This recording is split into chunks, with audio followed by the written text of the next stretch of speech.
Agreeable people, especially if they're really agreeable, are so agreeable that they often don't even know what they want because they're so accustomed to living for other people.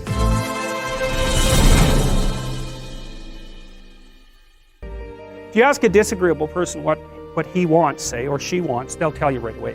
They know. It's like, this is what I want and this is how I'm going to get it.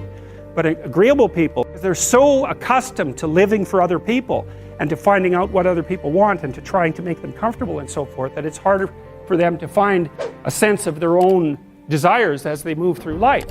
And look, there's situations where that's advantageous, but it's certainly not advantageous if you're going to try to forge yourself a career. That just doesn't work at all. And one of the things you have to be careful of if you're agreeable is not to be exploited, because you'll line up to be exploited. Say what you think. Tell the truth about what you think. There's going to be things you think that you think are nasty and harsh, and they probably are nasty and harsh, but they're also probably true. And you need to bring those up to the forefront and deliver the message. And it's not straightforward at all, because agreeable people do not like conflict. Not at all. They smooth the water. The problem with that is it's not a very good medium to long-term strategy, right? Because lots of times there are things you have to talk about because they're not going to go away. And the advantage to having a well-socialized disagreeable person is that they really don't let much get in their way.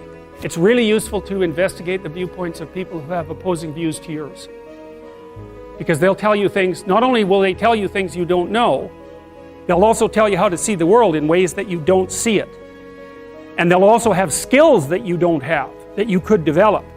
So for example, if you're an introverted person, it's very useful to watch an extroverted person, because the extroverted person has ways of being in the social world that aren't natural to you, that you can use to improve your toolkit. And if you're disagreeable, one of the best things to do with disagreeable people, especially if that's alienating them from other people, for example, because it can, get the person to do something for someone else once a day, just as a practice, and learn how to do it. Maybe you can wake the circuit up, if you think that it's lying dormant in you, which is probably right.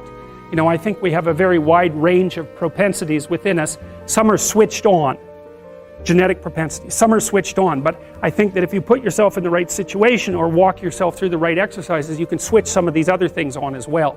But it takes work and dedication and discipline. So if you're hyper extroverted, you should probably learn to shut up at parties now and then and listen just to see what's going on, to see if you can manage it. And if you're introverted, well, then you should learn how to speak in public and to learn how to go to parties without hiding in the corner and saying nothing to anyone.